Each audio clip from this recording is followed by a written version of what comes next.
Today's lesson is solving equations with rational coefficients. The rational coefficients that we'll be working with today are decimals and fractions. If the coefficient is a decimal, like in this first problem, we have 1.6 is our coefficient in front of our variable k. When the coefficient is a decimal, we're going to divide each side by the coefficient. So since our coefficient is 1.6, we're going to divide both sides of the equation by that coefficient 1.6. 1.6 divided by 1.6 is 1, so we have 1k left. So we just write down the k, and then 3 2/10 divided by 1 6/10 is going to leave me with 2. My answer then is k equals 2, which I could substitute back up here for k and take 1 6/10 times 2, and I will get the answer 3.2. In our second problem, we have negative 2 5/10 b is equal to 20 5/10. Again, my coefficient is a decimal, so I'm going to divide both sides of the equation by that coefficient negative 2 5/10. Make sure we include the negative. When I do this, a negative 2.5 divided by a negative 2.5 is a 1, so I have 1b left, so bring down your b. And when I take 20 5/10 divided by a negative 2.5, you can do this on your calculator, you're going to get a negative 8 2/10. Now, in order to check this, you're going to want to put the negative 8 2/10 back up here where the b is. And on your calculator, then you can go ahead and multiply those out, and you'll get the answer of negative 20.5.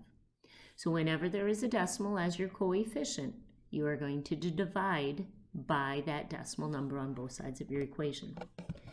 Now, if we look at our bottom two problems, we're going to notice that now our coefficient is a fraction. And when we have a fractional coefficient, we are going to multiply by the number's reciprocal. Remember, when we multiply a fraction by its reciprocal, we're going to get a 1, which is what we're trying to do to get the variable alone. The reciprocal, again, is where we flip the fraction over. Our numerator becomes the denominator, and our denominator becomes our numerator. So looking at this third problem down here at the bottom, we're going to see that our coefficient is a negative 5/18. So we're going to put our parentheses to show that we're going to multiply on both sides.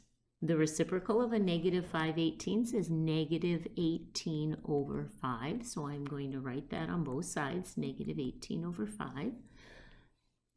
And then when I do my multiplying, a negative 5/18 times a negative 18/5, reciprocals of each other, they're going to become a 1. So I'm just going to cancel those out. I have 1h left, so I'm going to bring down my h. And then I'm going to do some multiplying. A negative 18 times a negative 1 gives me 18. And denominator's 5 times 2 is 10. So my denominator is 10. 18 over 10 is an improper fraction, so we'll want to simplify that to 1 8/10. And 1 8/10, both of those numbers can still be divided by 2, so I'm going to simplify that to 1 4/5.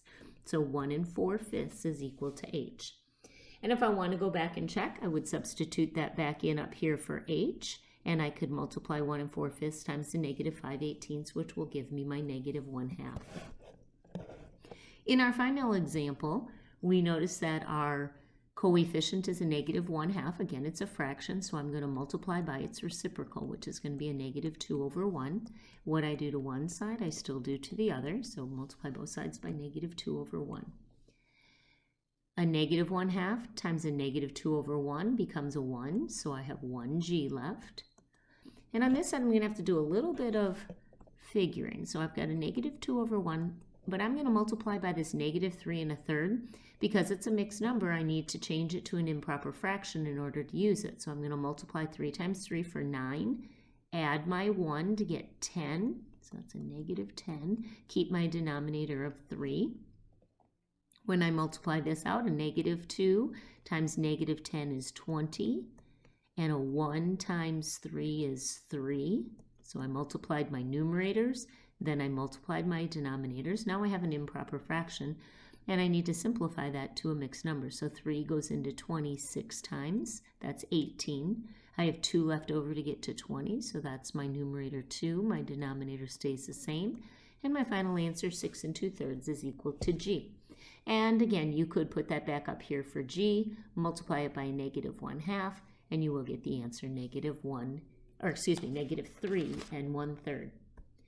And that is how you go about solving equations that have rational coefficients.